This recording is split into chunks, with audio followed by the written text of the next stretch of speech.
Alors, oui, alors, veuillez vous présenter. Bon, je m'appelle Oumouba, je suis de la République des Valeurs, je suis la secrétaire générale du mouvement national des femmes, la Monafère. Voilà. Assisté nañ ci panel bi tout au début débat yi ça se passait très bien mais à un moment Guy Marius Sagna jël na intervention am mu am réaction ci seen biir. Tout à fait boo gisee mu jël bu am réaction nag moom presque guy moo ñëw ñu pointé ñu du doigt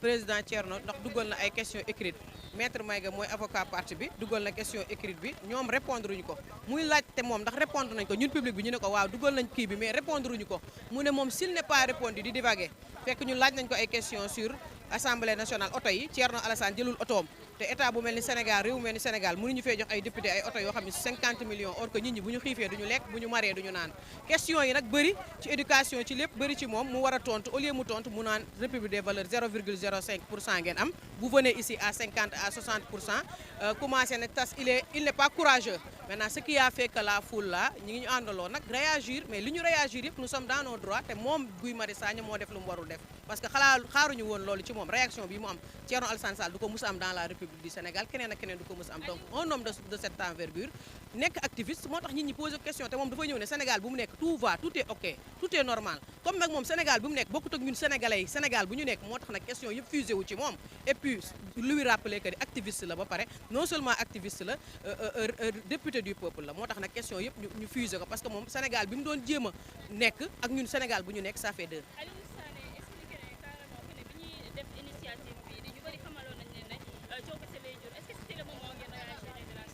Tout à fait parce que ñu ngi doon wax day jur coow même nous on s'était inquiété que ni mais ñun xam nañ déjà valeurs yi ñu am République des valeurs kenn mosu koo dégg ci histoire kenn mosu koo dégg ci coow ci respect de la personne parce que ñun loolu la ñu yaree mais nag quand notre respect est piétiné dañuy taxaw seetlu duñ ko nangu loolu nag moo indi problème bi problème yëpp moom Guy Marius Sagna moo ko indi République des valeurs n'est aucunement responsable sur ça ma bàyyi la kii l'avocat Maïga mu kii parce que il est plus à l'aise sur ça. D'accord en fait d'abord dafa baax askan bi xam ce qui s'est passé Guy Marius Sagna il est là en tant que député je pense que les questions yu ñu ko laaj c'est des questions précises nettes claires yoo xam ne amul luñ ciy lam-lamee par rapport à la question écrite mooy le dossier Azer vous comprenez man dama leen di wax man maa déposé la question écrite c'est moi qui l'ai déposé c'est pourquoi j'étais sidéré parce que buy gëmloo nekk ñun on n'a pas déposé de question écrite di yam leen ne moom rek moo fay député il n'est pas plus député que les autres députés Thierno Alassane Sall je vous dis man je peux pas calculer le nombre de questions écrites que moi personnellement li ma déposé ci li ma xam mais du jeex et on n'a jamais eu de réponse que Guy Marius Sagna bëgg a gëmloo askan bi nekk moom rek moo fiy liggéey loolu duñ ko nangu question écrite bi 37 milliards dans la manipulation dafa doy c'est-à-dire que Hervé ñun ku ñu xam ne que ñun ci ay valeurs la ñuy dox ñun duñu dugg ci ay détails on fait notre travail d'opposition yaa ngi dégg dans les règles de l'art musuñu dégg alors am na benn moment nag dañuy on en a marre comme ni ma gars yi di waxee y'en a marre trop c'est trop il peut pas continuer di manipuler nit ñi et puis en direct nit ñaa ngi toog nga jàkkaarloo askan bi di gëmloo askan bi nekk di nekk dans la manipulation comme pour faire croire qu'il y a pas eu de question écrite waaw léegi loolu dañ koy bàyyi mu jàll loolu dañ koy bàyyi mu jàll alors que c'est moi Abdourahmane Maïga man maa dem déposer question écrite j'ai les décharges alors vouloir faire croire à l'opinion publique qu'il y a pas eu de question écrite mais loolu c'est de la manipulation on ne laissera pas passer loolu nag moo indi réaction bi je ne parle pas des voitures des députés que Thierno Alassane Sall a refusé de prendre donc aussi am na leneen ak leneen question yooyu yëpp pourquoi donc su may daanalee mooy la réaction de la République des valeurs c'est une réaction légitime normale parce que dañoo sës xam nga nit ki boo demee ba sës benn instant da ngay déborder. parce que ça a perturbé la. non on n'a pas perturbé on a fait que lui rappeler parce que aussi xam nga comme on dit qui ne dit rien consent bu ñu toogee noppi bàyyi ko muy dérouler mais dafay mel ni on lui donne raison mais loolu mooy ni suñu réaction c'est pour lui dire que li ngay wax ne stop di il faut arrêter manipulation bi dafa doy le peuple en a assez la République des valeurs en a assez des manipulations keroog même votre confrère là Pape Ngagne xaw ma mais même Pape Ngagne il était sidéré mais am na lu ñu ko laaj loo xam ne loolu ñëpp li ne fànn kenn du ko jeex mais mu nekk di manipuler naan amul waa léegi dañuy toog di noppi rek au nom de quoi noppi moo jeex ces gens là li ñu bëgg ñoo leen ko dàq téeméeri junni yoon œil pour œil dent pour dent il faut que la manipulation la cesse loolu may wax bi merci beaucoup. donc honorable Thierno Alassane Sall aussi honorable ñu mën a am réaction am honorable bon.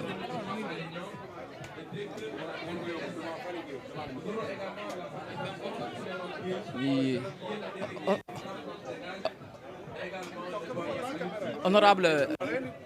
effectivement est-ce que di ngeen ñu génn ñu jëlaale réaction honorable Thierno Alassane Sall et Boubacar Diallo RTS puisque actuellement par là honorable bon parce que ils font venir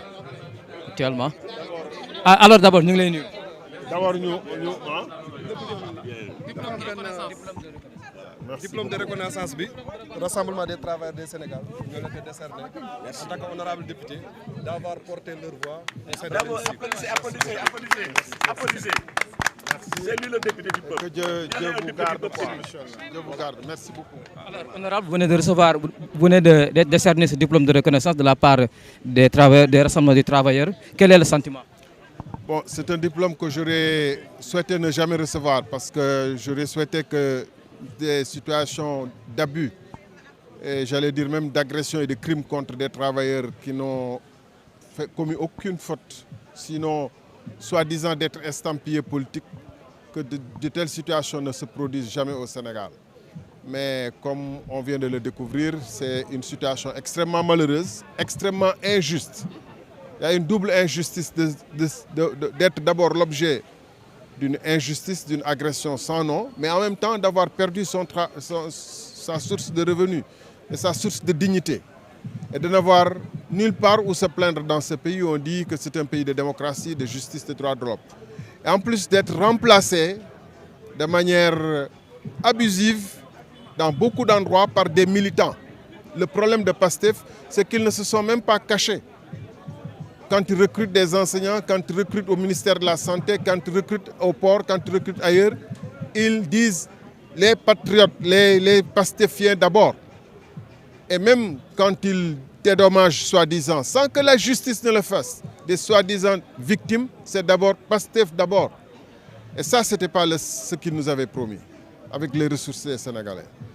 La séance d'aujourd'hui a été perturbée par des agissements de vos militants suite à une réplique de Guy Marius Sagna. D'abord, je dois saluer l'organisation de cette cérémonie. J'étais invité pour faire part du panel. Je félicite vraiment Y'en a marre d'avoir organisé cette activité qui a permis à des... C'est ça le rôle normalement de l'Assemblée nationale et le rôle de la société civile. Amnesty International qui va jusqu'aux États-Unis pour s'attaquer à Macky Sall, alors qu'il y a des citoyens qui font l'objet, dont les droits les plus élémentaires sont bafoués. Et j'interpelle directement Amnesty International d'ici et d'ailleurs, de Londres, en disant que c'est ça le travail qu'ils auraient dû faire, être aux côtés des travailleurs victimes.